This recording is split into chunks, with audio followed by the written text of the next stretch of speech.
નમસ્કાર, હું છું રણજીત। ભારત દ્વારા ઓપરેશન સિંદૂરને અંજામ આપવામાં આવ્યું છે ત્યારે પાકિસ્તાનની સંસદ અને પાકિસ્તાનના નેતાઓની વચ્ચે અત્યારે તેમના પાકિસ્તાનની અંદર જ એક વાક યુદ્ધ છેડાયું છે। વાક યુદ્ધ એટલા માટે કહીએ છીએ કે આ ભારતની એર સ્ટ્રાઇક બાદ જે પ્રમાણે પાકિસ્તાનના વડાપ્રધાન શહેબાજ શરીફે પણ કહ્યું છે કે અમે શાંત નહીં બેસી અને જે હુમલો કરવામાં આવ્યો છે તેનો અમે બદલો લઈશું। સાંભળીએ પાकिस्तान वडाप्रधान बफाट। भारत ने जारियत करके जो फाश गलती की उसका खमियाजा अब उसे ज़रूर भुगतना होगा।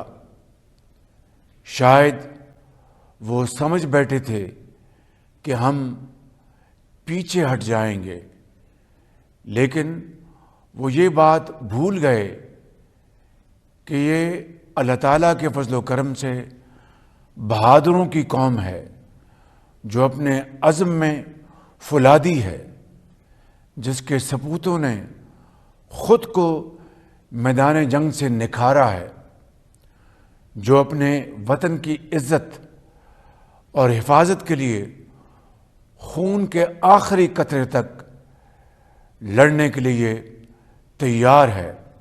मेरे अजीज़ हमवतनों, गुज़श्ता रात पूरी दुनिया ने देख लिया कि अददी एतबार से कई गुना बड़े दुश्मन को घुटने टेकने में सिर्फ चंद घंटे लगे, सिर्फ चंद घंटे।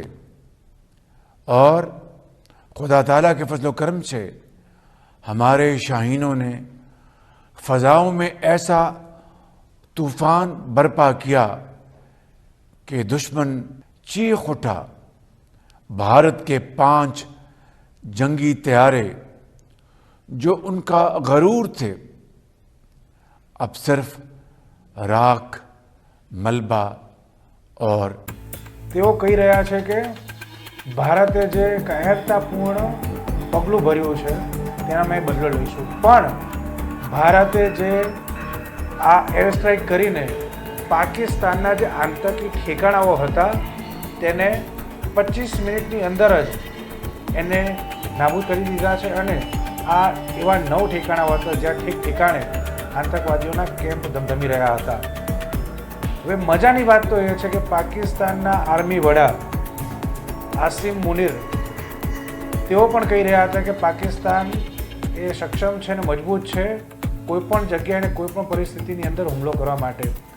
પણ બીજી બાજુ પાકિસ્તાનના તમામ નેતાઓ અને ખાસ કરીને પાકિસ્તાનના એક જોકર છે જે પાકિસ્તાનના માહિતી વિભાગના મંત્રી પણ છે, રાણા અતાઉલ્લા, જેઓ અડધી રાત્રે ઉઠીને પણ તેમને ભારત તેમના ઉપર હુમલો કરે છે તેના સપના તેમને આવતા હોય છે અને અડધી રાત્રે તેઓ મીડિયાને જગાડીને પ્રેસ કોન્ફરન્સ કરતા હોય છે। પણ ખેર તેમને ભગવાને કંઈ પણ દીધું હશે કે હા તમે ખોટું કરો છો, ખોટાની સજા તમને મળશે અને ભારતે તેવા લોકોને સજા પણ આપી છે।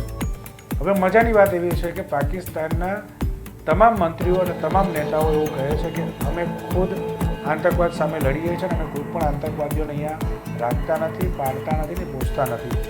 પણ જે આ એર સ્ટ્રાઇકથી પાકિસ્તાનના 9 ઠેકાણાઓને ઉડાડી દેવામાં આવ્યા છે તેમાં મોટા ભાગના જે આતંકવાદીઓ છે એ ત્યાં જ રોકાયા હતા અને ત્યાં કેમ્પ હતો અને કેમ્પની અંદર તેઓ તાલીમ પણ રહેતા હતા અને તેમને પાકિસ્તાન આર્મીનું સંરક્ષણ મળેલું હતું, એટલે કે પાકિસ્તાન આર્મીના નેજા હેઠળ તેઓ ત્યાં તાલીમ લેતા હતા અને ભારતની ઉપર મેલી નજર રાખીને ગમે ત્યારે હુમલો કરવાની તેમને વિચારણાઓ કરતા હતા। પણ હવે તે લોકોને જહાન્નુમમાં પહોંચાડી દેવામાં આવ્યા છે, એટલે હવે ત્યાં જઈને તેમણે જે કરવું એ કરે।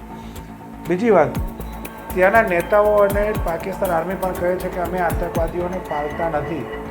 તો જ્યારે આ આતંકવાદીઓનો ભારતે ખાત્મો બોલાવ્યો છે ત્યારે એ પણ બાબત સામે આવી છે કે જ્યારે એ લોકો બોલીને ફરી જાય છે તેમ પાકિસ્તાનના ટોચના આર્મીના વડા જે આતંકવાદીઓ માર્યા ગયા છે તેમના જનાજાની અંદર તેમને કાંધ આપવા માટે નીકળી પડ્યા છે।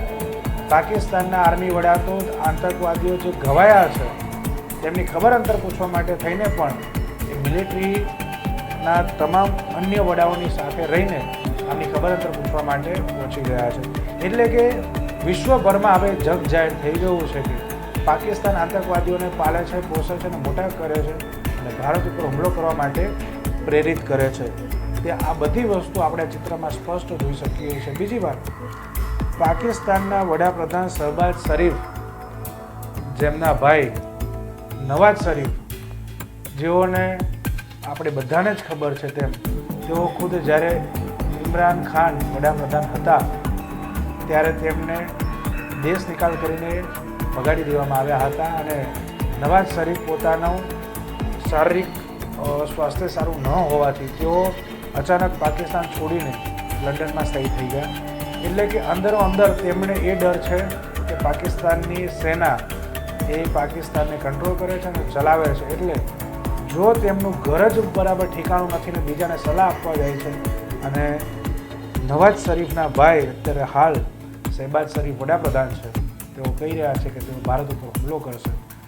પણ તેમણે આ ઓપરેશન સિંદૂર બાદ પાકિસ્તાને કાયરતાપૂર્ણ રીતે વીતી 7 તારીખની રાત્રે 15 સૈન્ય ઠેકાણાઓ પર હુમલો કર્યો હતો. જી હા, ભારતે આ હુમલાને ખૂબ કુશળતાથી તેને નિષ્ફળ બનાવ્યો છે. કેમ કે ભારતે પોતાની એર ડિફેન્સ સિસ્ટમ જે છે S-400થી આ તમામ હુમલાઓને તેમને ભારતની સીમામાં પ્રવેશતા પહેલાં જ એને નાબૂદ કરી દીધા છે અને નિષ્ફળ બનાવ્યા છે. બીજું ભારતે વહેલી સવારે હેરોડ્રોનથી પાકિસ્તાનની ડિફેન્સ સિસ્ટમને પણ ખત્મ કરી નાખી છે, એટલે કે એને નષ્ટ કરી નાખી છે. એટલે પાકિસ્તાન દ્વારા એક કાયરતાપૂર્ણ રીતે હુમલો કરવાનો પ્રયાસ કરવામાં આવ્યો હતો, તેમાં પણ તેઓ નિષ્ફળ રહ્યા છે. એટલે હવે જોવું રહ્યું કે હજુ એમની શાન ઠેકાણે આવે છે કે નહીં. જો ન આવતી હોય તો ભારતીય સેના તેમની શાન ઠેકાણે લાવી દેશે. આવા જ અન્ય સમાચાર જોવા માટે જોતા રહો અસ્મિતા ભારત.